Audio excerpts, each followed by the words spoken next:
Gandang umaga po sa ating lahat mga kapatid at muli tayo na po naman ay sama-samang dudulog sa ating pong Panginoon sa isa pong pag-aaral ng kanyang mga salita at we are now in a position wherein ito po ang tinatawag po natin na isa pong new normal para po sa ating lahat at tayo pong lahat ay dapat pong masanay sa ganitong sitwasyon sapagkat tayo po bilang mga Kristiyano we can adapt to all types of situation. So for this morning mga kapatid, tayo po naman ay dadako sa isa pong pag-aaral ng salita ng Panginoon. At ang ating pong pag-aaral ay may pamagat pong The Lord's Return. Ito po ang ating pong pagbubulay-bulayan sa umaga pong ito. At tunay nga po na ang biyaya at grasya ng Panginoon ay napaka-abundant para po sa ating lahat. And therefore, bago po tayo magpatuloy sa ating pong pagbubulay-bulay ng kanyang salita, tayo po ay sandaling manalangin at dumulog sa kanyang harapan. Heavenly Father, Lord, muli kami po ay sama-samang dumudulog sa inyo at nagpapakumbaba. Kumikilala sa inyo, Panginoon, bilang aming tanging Panginoon tagapagligtas. Panginoon, sa umagang ito kami po ay muling mag-aaral ang iyong mga salita at dalayan namin, Panginoon, na kayo, Panginoon, ang patuloy na makakasama namin. Kayo, Panginoon, ang hihipo sa puso ng bawat isa that we may come to understanding your word, Panginoon. Lord, allow us to understand your word. At Panginoon, sa aming pong pag-aaral na ito, Panginoon, dalangin namin na ito ay titimong sa puso ng bawat isa. At ito, Panginoon, ay aming pong magaganap po namin ito in the near future, Panginoon. At Panginoon, amin din pong dalangin na sa pag-aaral po namin ito, there might be some confusion, there might be some disturbance coming from the outside. At dalangin po namin, Panginoon, na kay Panginoon ang magbibigay ng focus sa bawat isa na walang anumang disturbance ang po pwedeng maging sagabal sa aming pong pag-aaral na ito, Panginoon. Muli, maraming pong salamat, Panginoon, at kayo pong manguna sa aming pong gawain ito. At binabalik po namin sa inyo lahat ng paporit paggalang in the name of Jesus, our Lord and our Savior. Amen and Amen. Yes, mga kapatid, ang pag-aaralan po natin ay ang huling aklat po ng banal na kasulatan. Ito po yung ating pong pag-aaralan sa umaga pong ito. At ito po ang Revelation. Ang Revelation po. At ang ating pong pag-aaralan ay nasa Revelation of Jesus Christ. This is the last book of the New Testament. At tingnan po natin, bago po tayo magpatuloy, ay ano ba ang ibig sabihin po ng Revelation? Ano? Ang Revelation po, ayon po sa Greek, ito po ay apocalypsis. Ang ibig po sabihin nito ay uncovering, unveiling, or disclosure. Ibig po sabihin, meron pong nakatago at sa isang tabi at ito po ay ilalabas. Uncovering, unveiling, or disclosure. Yung mga nakatago po ay lalabas po. Then, in the New Testament, ang tinutukoy po rito, this word describes the unveiling of spiritual truth. Spiritual truth. Christ's incarnation and His glorious appearing at His second coming. Ito po ang tinutukoy po dito sa New Testament. Now, in all its uses, revelation refers to something or someone. Once hidden, becomes visible. Once hidden, nakatago, at ngayon ito ngayon ay visible. What this book reveals or unveils is Jesus Christ in glory that the rest of the Scripture merely alluded to become clearly visible through revelation about Jesus Christ. And finally, ito pong revelation ito give warning and hope to all believers. Now, sino po ang mayakda po nito? Ang mayakda po nito mga kapatid ay walang iba kundi si John. At ito nga po ay sinulat niya while he was in Patmos in AD 95. Now, what is this book all about? Ano ba ang nilalaman po ng aklat pong ito in general? Now, ang tinutukoy po rito, sa isa pong komentary, Revelation is a book of hope. Ito po ang libro po ng pag-asa. John the beloved apostle, an eyewitness of Jesus, proclaimed that the victorious Lord would, sinasabi po return to vindicate the righteous and judge the wicked. Look at that mga kapatid. Surely return to vindicate the righteous and judge the wicked. So yung righteous will be vindicated at ang wicked will be judged. Ang Revelation din po is also book of warning. So, hindi po lamang ito book of hope, kundi book of warning. At sinatukoy po rito, the things were not as they should have been in churches. So Christ called the members to commit themselves into righteousness. Tinatawagan po ang lahat po ng mga members po ng mga churches to commit themselves into righteousness, to stick to what is righteous. So yun po ang kabuuan po ng ating pong pag-aralan ngayon tungkol po sa return of Jesus Christ. Now, ating pong nahimay po itong pong portion pong ito at meron po tayong 4 na main points tungkol po rito sa ating pong pag-aaral. Una, sa ating pong pag-aaral na ang pagbabalik po ng ating pong Panginoon. Una, Jesus Christ promises to come back. So, Jesus Christ promises to come back. Nangako po ang ating pong Panginoong Hesus na siya nga po ay magbabalik. Ano? At ito nga po ang tinutukoy po doon sa Revelations 22 verse 12. At ang sabi po rito, and behold, I come quickly. So tingnan po natin, ano po ang tinutukoy po rito? Now, Revelations 22:12 to 13. Ang sabi po rito, behold, I am coming soon. My reward is with me, and I will give to everyone according to what he has done. So darating ating pong Panginoon, and He carries with Him the reward that is due to all of us. At according to what we have done, according to what He has done. Sa ating pong lahat ay meron pong kaukulang reward, at kung anong para sa iyo, yung po ang ibibigay sa iyo ng Panginoon ay yung sa iyong mga nagawa. Now, Jesus Christ coming will occur so quickly, napakabilis po, that men will not have time to change their character. Wala na pong panahon para magbago ka pa pagdating po ng ating pong Panginoon because it will be so quick, napakabilis po. Kaya nga po, ang sabi po doon sa Revelations 22:11, therefore, is a solemn warning that decision determines character, and character determines destiny.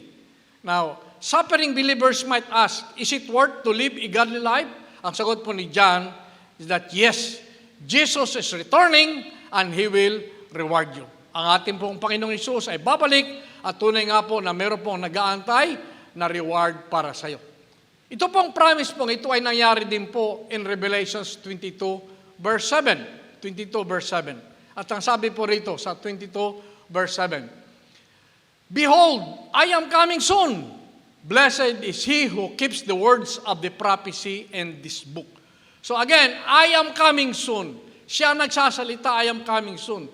At blessed is he who keeps the words of the prophecy in this book. Ang sino man na patuloy na humawak sa pangako, sa sinasabi po ng banal na aklat lang ito, ang sinasabi po ay ang magkakaroon po ng biyaya. Blessed is he who keeps the words of the prophecy and this book. Ano ibig sabihin po noon, mga kapatid? What does it mean to keep the saying of the prophecy of this book? Basically, it means to guard. Ibig sabihin, to keep the words of the prophecy in this book. Ang ibig po sabihin, to guard, to watch over, to preserve intact. Kailangan po nating bantayan, tingnan, basahin po natin, i-preserve po natin ito, at ito po mga katagang nandito sa banal na aklat ng ito, we must not add to the word of God or take anything from it. Huwag po nating dadagdagan, huwag po nating babawasan. And this responsibility is especially great in the light of Christ's return, sa kanya pong pagbabalik. Now, to add, pag ito po'y dinagdagan po natin, to add God's word is to deny God as the standard of truth. Sa ating pong mga Kristiyano, mga kapatid, ang standard po ng katotohanan po sa atin ay walang iba kundi ang salita po ng Panginoon, which is the Word of God, which is the Holy Scripture. Yan lang po ang ating pong basihan at wala na pong iba. Likewise, pangatlo ito po, doon sa kanya pong pagbabalik. In Revelations 22:20, sabi po rito, in the next one there, he who testifies to these things, yes, I am coming soon. Yes, I am coming soon. Again, in-emphasize ko 3 beses, mga kapatid, I am coming soon. siya ang nagsasalita. Kung kaya nga mga kapatid, clearly, yung kanyang promise ay kanya nga pong gagawin. He is coming soon and that is very quickly. Now, during His early life, Christ explicitly promised His disciples. Nung nabubuhay pa yung ating pong Panginoon, may promise sa kanyang disciples. At ang sabi niya, He would come back for them. Siya nga po ay magbabalik. Yan po ay ayon po doon sa John 14:3. At binabanggit niya nga po rito na I am going doon sa verse 2, o simulan po natin sa verse 1, do not let your hearts be troubled. Trust in God, trust also in me. In my Father's house are many rooms. If it were so, I would not have told you. I am going there to prepare a place for you. And if I go and prepare a place for you, I will come back. Muli siya magbabalik and take you to be with me, that you also may be where I am. You know the way to the place where I am going. So again mga kapatid, may promise at siya nga po ay muling magbabalik. Ayon po sa John 14:3. Now this is exactly the same as in Revelation 22, verse 7, 12, and 20. At ang tinutukoy po rito ay, I am coming. I am coming, siya nga po nagsasalita. Now, it is not future indicative, which would involve a definitive one-time punctilious coming. At ang sabi po niya rito, He did not say, I shall come. Pero sinasabi po rito, but I am coming at any time in more ways than one. So hindi niya sabing, I shall come, kundi ang sinasabi rito, but I am coming. Ako ay darating. Kumbaga sa ating pong termino ng mga Katagalugan. Now, the Lord never revealed exactly when He would return. Kung walang sinasabi kung kailan siya magbabalik, there is no exact, no? There is no exact. At marami pong mga nagsasabi ng mga signs of the times kung kung kailan siya magbabalik, but nobody knows kung kailan siya magbabalik. Now, nevertheless, ang anghel pong dalawa ay nagsabi po na He shall come. Ang nagsabi po noon ang dalawang anghel. The two angels who saw the Lord ascend into heaven in His resurrection body used the verb in the future indicative. Ito nga po, He shall come. Ang nagsalita rito yung dalawang anghel. Yung dalawang anghel na nakakita na umakyat po yung ating Panginoon sa langit. Pero ang ating pong Panginoon Jesus, ang sabi siya, I am coming. At ang sabi po ng dalawang anghel, He shall come. Kung kaya nga po, sinabi po ng dalawang anghel doon po sa verse 10 ng Acts 1:11. Now, they were looking intently up into the sky as He was going, when suddenly two men, ito po yung mga anghel, dressed in white, stood beside them. Men of Galilee, they said, why do you stand there looking into the sky? This same Jesus who has been taken from you into heaven will come back in the same way you have seen Him go into heaven. So, sinutukoy rin po rito na babalik muli, will come back in the same way you have seen Him go into heaven. At ito nga po ang tinatawag po rito na the idea indicated by that word, I am coming, of Revelations 22:7, 12, and 20, is that the Lord, after His ascension, will come in different ways and for different reasons. In different ways and for different reasons, until His final coming. Now, this is indicated by that Greek word Eleusitai of Acts in 1:11, predicted by the two angels and finalized when He will come to reign with His saints forever on earth and in heaven. Now, according to Paul in 1 Thessalonians 4:13-17, Jesus will first come back to take the resurrected dead and transform living believers to be with Him.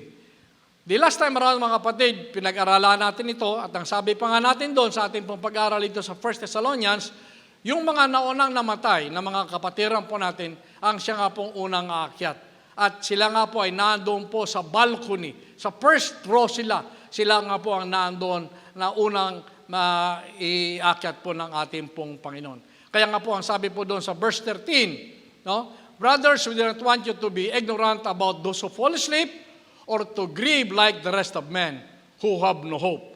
In verse 14, we believe that Jesus died and rose again, and so we believe that God will bring with Jesus those who have fallen asleep in Him. And in verse 15, according to the Lord's own word, we tell you that we who are still alive, who are left till the coming of the Lord, will certainly not precede those who have fallen asleep. And in verse 16, for the Lord Himself will come down from heaven with a loud command, with the voice of an archangel, and with the trumpet call of God.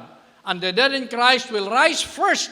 After that, in verse 17, we who are still alive and are left will be caught up together with them in the clouds to meet the Lord in the air.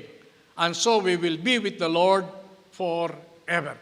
Ito nga po yung tinutukoy po doon sa 1 Thessalonians 4:13 to 17. At aunahin nga po yung mga nauna na sa ating mga kapatiran na mga nakatanggap sa Panginoon na pumanaw. Alright. So from here mga kapatid, ay tinutukoy po rito, the next is that He will come to smite the nations assembled against Him in order to prepare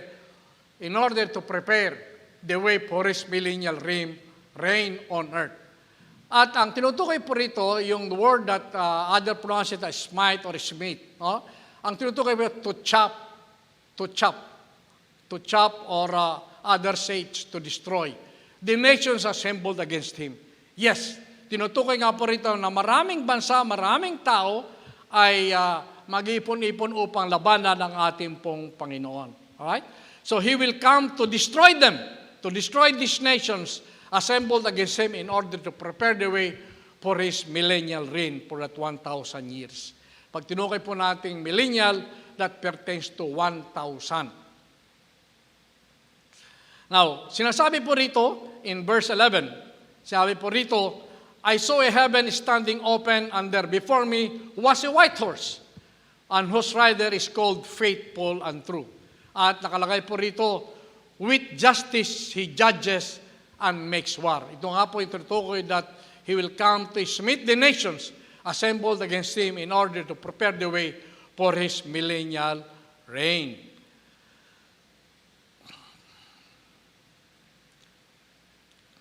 Now, the next one is that Jesus, in the next letter, Jesus will make His final appearance referred to in Revelation 22 when He returns for the last judgment in Matthew 25:31 to 46. At tingnan po natin ang sinasabi po sa Matthew. At ang sabi po sa Matthew in verse 31, I will not read all of them, but I will get some of the important points. When the Son of Man comes in His glory, and all the angels with Him, He will sit on His throne in heavenly glory. In heavenly glory. At tinutukoy pa rito, all nations will be gathered before Him, and He will separate the people from one another. Hihiwalay nga po ang mga tao. As a shepherd separates the sheep from the goats. He will put the sheep on His right, and the goats on His left. Then, in verse 34, then the kings will say, those on His right, come, you who are blessed by my Father. Take your inheritance, the kingdom prepared for you since the creation of the world. Now, in verse 35, for I was hungry, and you gave me something to eat. I was thirsty, and you gave me something to drink. I was a stranger, and you invited me in. I needed clothes, and you clothed me. I was sick, and you looked after me. I was in prison, and you came to visit me. And then, as we go to verse 40, sabi po sa verse 40, the king will reply, I will tell you the truth, whatever you did for one of the least of these brothers of mine, you did for me.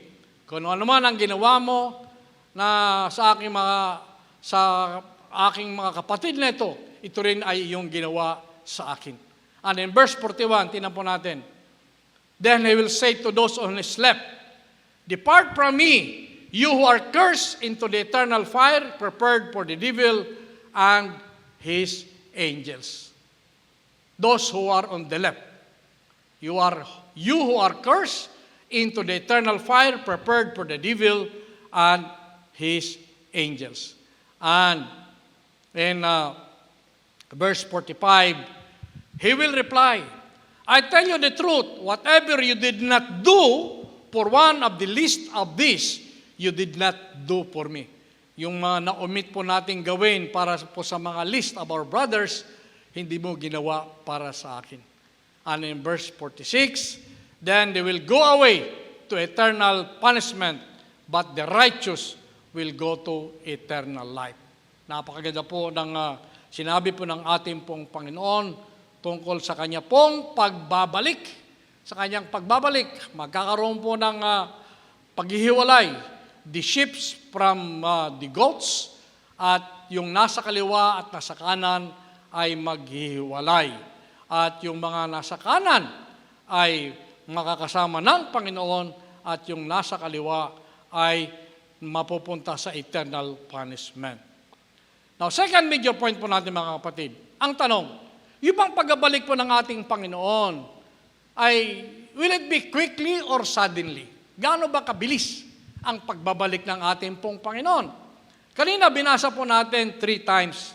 No? 3 times po natin binasa yung word na suddenly, I will come. No? Sinasabi po doon sa ating pong binasa, no, yung 3 binasa natin kanina na kanya pong binanggit yung ating earlier na text kanina at maliwanag po ron, binanggit ng 3 beses. 3 beses pong binanggit. Behold, I am coming soon. Blessed he who keeps the word of the prophecy. And then, yung sumunod, behold, I am coming soon. My reward is with me, and I will give to everyone according to what he has done. So, nandun po yung kanya pong binabanggit, no? Yung 3 beses niyang binanggit. No? 3 beses niyang binanggit ito. At in Revelations 22:20, he who testifies to this thing says, yes, I am coming soon. So very clear mga kapatid na yung ating pong Panginoon ayon sa kanyang promise, He is coming. At meron ba nakakalam kung kailan siya darating? Do we know when He is coming? No, we do not know. At ang tinutukoy lang po dito sa ating pong pag-aaral ay sudden, quick, mabilis. No? At hindi nga po tayo makakapagpalit pa ng damit kung tutusin po natin in a literal way, sapagkat mabilis po ang kanya pong pagdating. Mabilis na mabilis. At ito nga po yung ating pong tanong, gaano ba kabilis? Will it be quickly or suddenly? So 3 times, binanggit po yung word pong yung quickly, suddenly, or swiftly. Ito na nga po yung pinaka-accurate translation. Yung kanyang muling pagbabalik ay sinasabi pong quickly, pero yung pinaka-appropriate po rito is suddenly or quickly. Yung kanya pong muling pagbabalik. Now, the Lord's return will not be immediate. Hindi ito gaano kabilis ayon po sa panahon po ng tao. Bakit po? Ang tinutukoy po doon sa panahon ng tao, if we go to 2 Peter chapter 3 verse 8, ang sabi po doon, but do not forget this one thing, dear friends, with the Lord day is like 1,000 years, and 1,000 years are like a day. The Lord is as slow in keeping His promise, as some understand His slowness. He is patient with you, not wanting anyone to perish, but everyone to come to repentance. But the day of the Lord will come like a thief. The heavens will disappear with a roar, the elements will be destroyed by fire, and the earth and everything in it will be laid bare. But it will be sudden when it occurs. Talaga nga po naman sinasabing sudden, mabilis. Kaya nga po, para po sa tao, matagal. Kasi ang ating pong computation ng time is iba. Kaya ang sabi po rito, with the Lord, a day is like 1,000 years. And 1,000 years are like a day. Kung kumpara po sa atin, napakatagal ito, 1,000 years. And therefore, para po sa atin, matagal pa bago dumating ang ating pong Panginoon. Pero sa ating pong Panginoon, sudden, very quick, yung 1,000 years is just like a day. Kaya nga po, we are not supposed na tayo po ay mag-relax sa ating pong kapanahunan ngayon, but instead, let us persevere. Tayo po ay mag-persevere para po sa kaluguran ng ating pong Panginoon. Ang sabi po sa 1 Corinthians 15:51 naman, ang sinasabi po rito, it will be sudden. Anong sabi po rito? Listen, I tell you a mystery. We will not at all sleep, but we will all be changed. In verse 52, ang sabi po rito, in a flash, in the twinkling of an eye, at the last trumpet, for the trumpet will sound, the dead will be raised, imperishable, and we will be changed. You can see that, mga kapatid, in a flash, in the twinkling of an eye, isang pagkurap lang ng mata natin, at the last trumpet will sound, the dead will be raised. Napakabilis po nito, mga kapatid. Kung kaya nga po, again, pinapakita lang po rito, mga kapatid, na tayo habang nabubuhay pa, should continue to stand by the truth. Kaya nga po doon sa earlier statement natin kanina, ang standard po natin ng righteousness ay walang iba kundi ang ating pong Panginoong Jesus. Now we'll come now to the third main point. Now, we receive certain rewards and retributions now. Tayo'y makakatanggap po ng rewards and retribution. At sinasabi po sa banal na kasulatan, the rewards accorded to believers are listed throughout the Scripture. Napakadami po na binabanggit po kung anong reward na para po sa atin. At isa na nga po dyan ay yung reward po para kay Abraham. Alam po natin ang istorya ni Abraham, what happened to him. No? At siya nga po ay nagkaroon ng anak na akala hindi na magkakanak. And then he became the father of so many nations. Then the next one ay, punta po tayo dun sa Psalms 19. At ang tinasabi po rito ay may reward. If we go by the first verse, in verse 9, the fear of the Lord is pure, enduring forever. The ordinances of the Lord are sure and altogether righteous. In verse 10, sabi po sa verse 10, they are more precious than gold, than much pure gold. They are sweeter than honey from the comb. And in that last verse, by them is your servant warned. In keeping them, there is great reward. In keeping them, in keeping with the Word of God, with the Scripture, there is a great reward that is waiting for all of us. Now, likewise, in Proverbs 11:18, tinutukoy po rito, the wicked man earns deceptive wages, but he who sows righteousness reaps a sure reward. Kung ikaw ay nananatili sa katuwiran, katotohanan ayon sa banal na kasulatan, maaani ka ng reward na nanggagaling po sa ating pong Panginoon. And if we see again in 1 Corinthians 9:17 to 18, ganun din po ang tinutukoy po rito, I have a reward. I have a reward. No? And in verse Matthew 6 and 6:8, ang tinutukoy po rito, in terms of praying, sinasabi po rito, but when you pray, go into your room, close the door, and pray to your Father, who is unseen. Then your Father, who sees what is done in secret, will reward you. He will be the one to reward you. And of course, the continuation here is that when you pray, do not keep on babbling like pagans, for they think they will be heard because of their many words.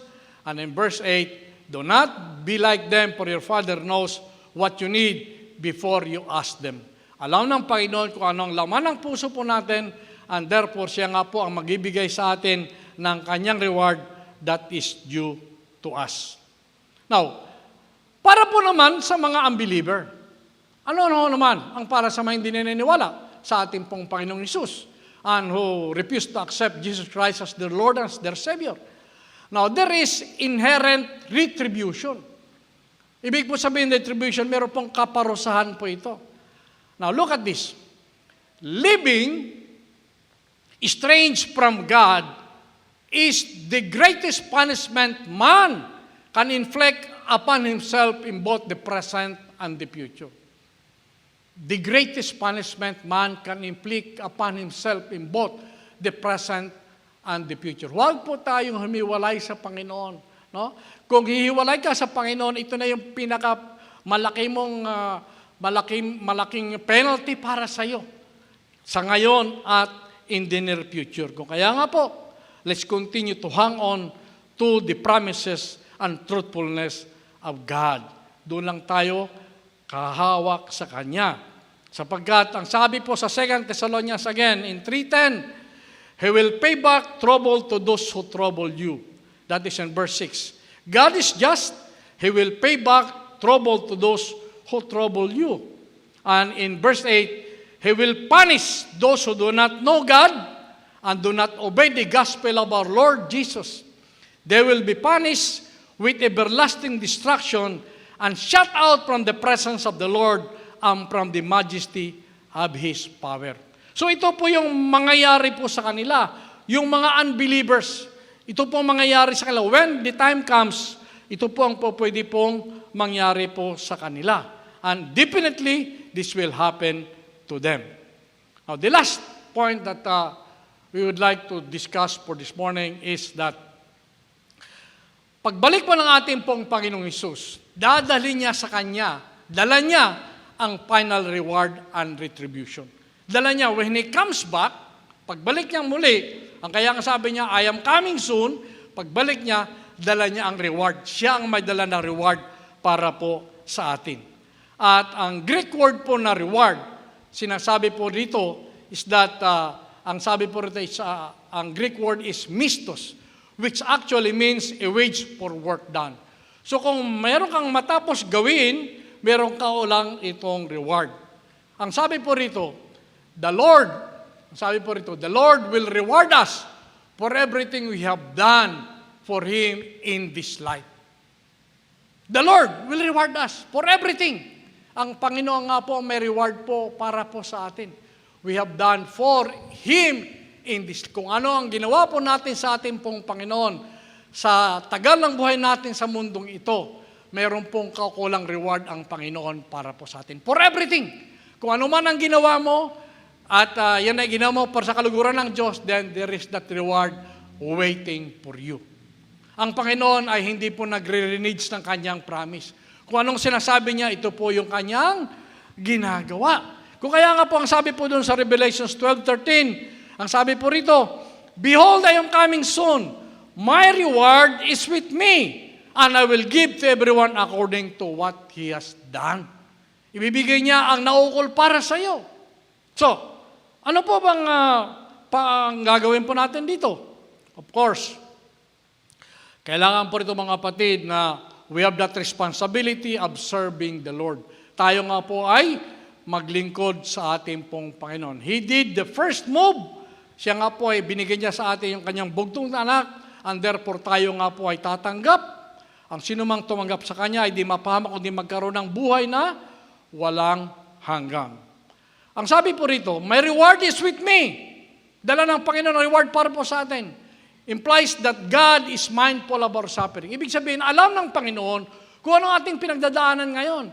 And our service, and nothing will ever be done in vain if it is done for Him.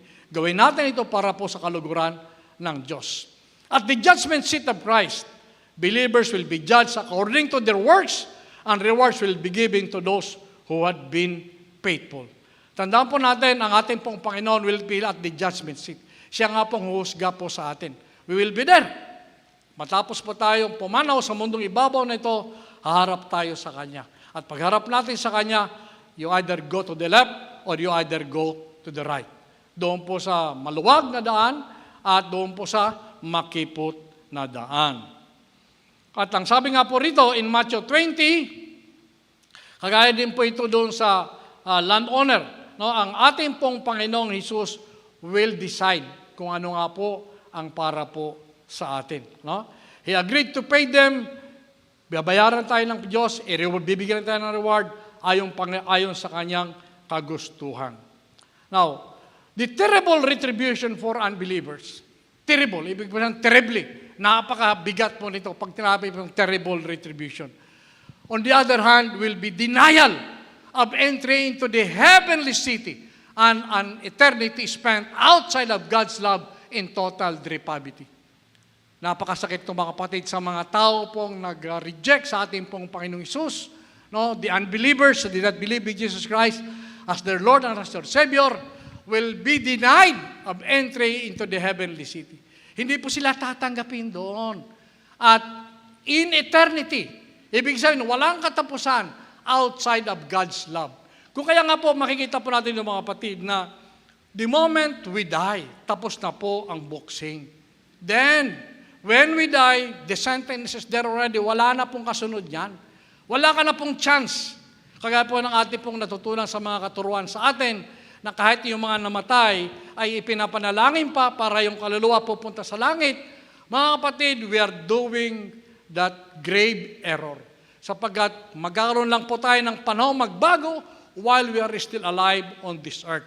But the moment we close our eyes permanently, pag tayo po ipatay na, wala na pong panahon para magbago. Ang kasunod nun ay paghuhusga na po ng Panginoon sa atin. So again, while we are still alive, it is now high time for us to change. Tayo nga po ay magbago na sapagkat meron pa akong panahon. Sapagkat huwag mong sabihin na saka na lang.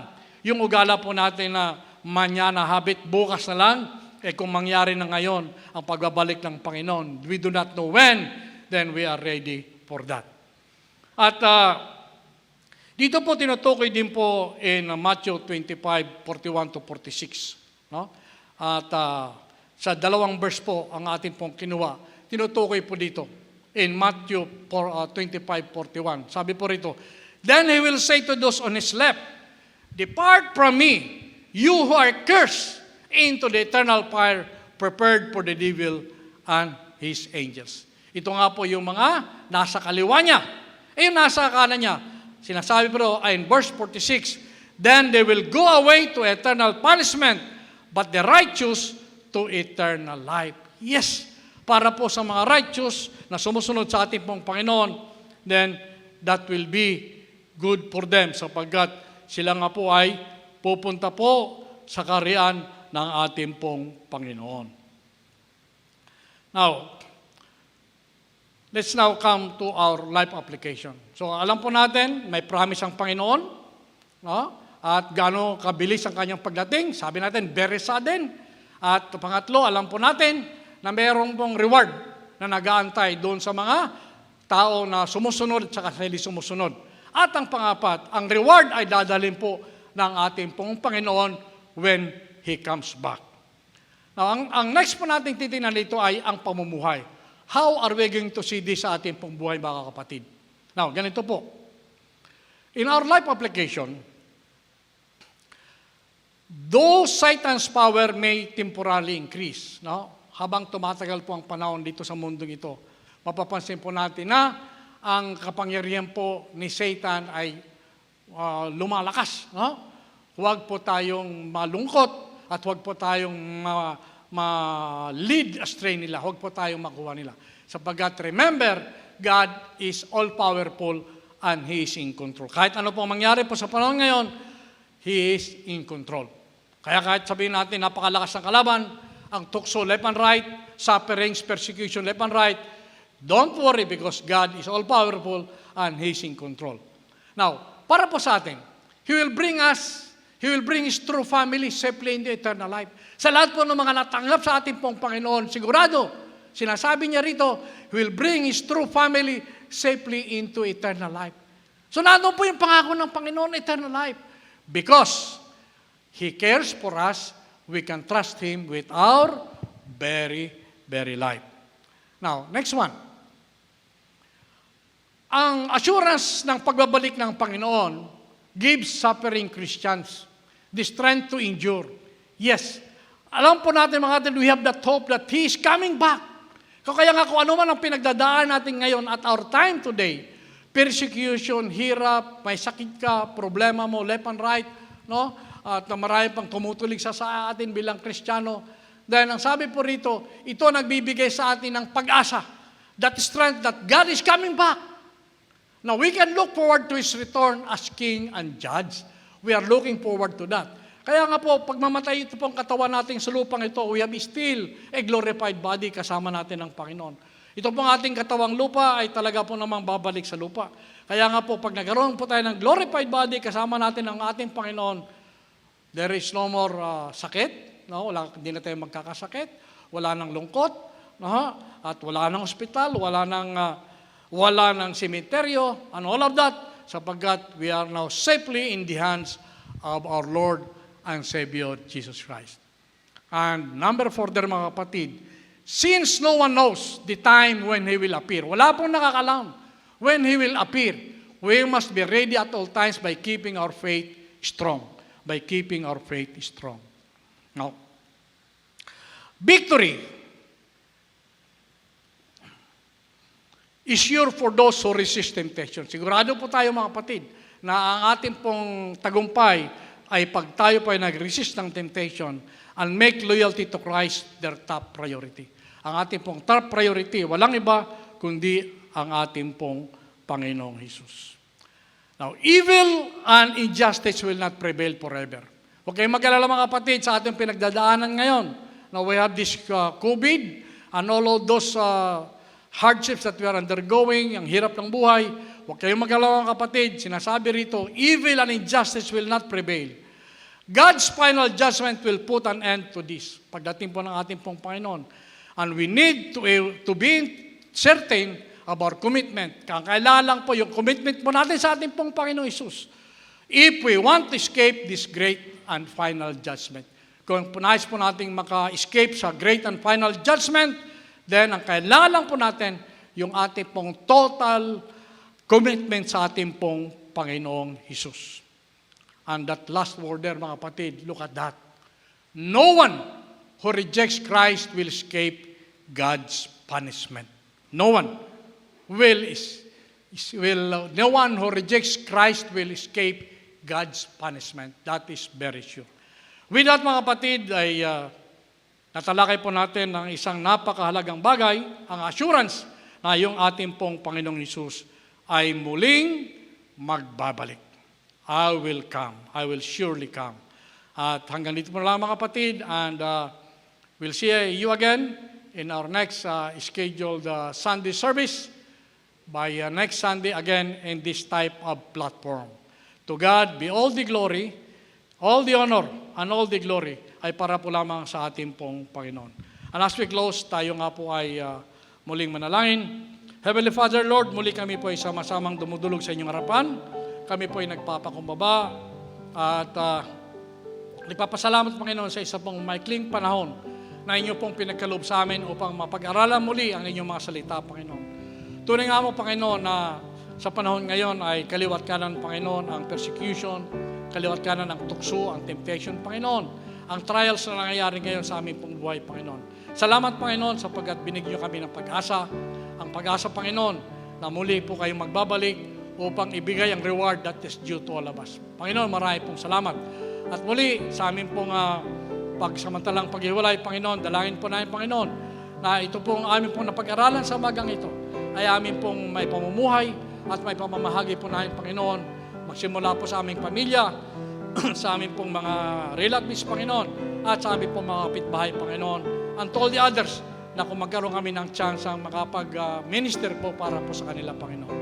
Panginoon, amin din pong dalangin, Panginoon, ang lahat, Panginoon, ng may karamdaman sa COVID at iba pang karamdaman, Panginoon. Dalangin po namin, Panginoon, na ma-restore yung kanila pong kalakasan at sa kanila pong mga mahal sa buhay, Panginoon, dalangin namin ang comfort para sa kanila na magpatuloy yung kanilang pong pagtitiwala sa ating pong Panginoon. At sa mga government officials po namin, Panginoon, dalayan po namin, Panginoon, ang kalaman na gagaling sa inyo upang maiakda nila, Panginoon, ang mga actions, Panginoon, necessary, Panginoon, upang masugpo, Panginoon, ang COVID-19 na ito, Panginoon, by your grace and mercy, by the knowledge that is coming from you alone, Panginoon. Panginoon, muli, maraming salamat at amin din pong dinudulog sa inyo ang mga frontliners, ang lahat po ng mga involved dito, Panginoon. Pati na po yung mga nasa tahanan, Panginoon. Dalayan po namin, Panginoon, ang inyong pong patuloy na pag-iingat, ang inyong pong covering sa kanila, Panginoon, na ang mga virus na ito, Panginoon, na hindi magtagumpay na maka-infect sa amin, mga kababayan, at sa amin po, Panginoon. Muli, maraming pong salamat at ibinabalik po namin sa inyo, Panginoon, ang lahat ng mapurit pag-alang in Jesus' name. Amen and amen.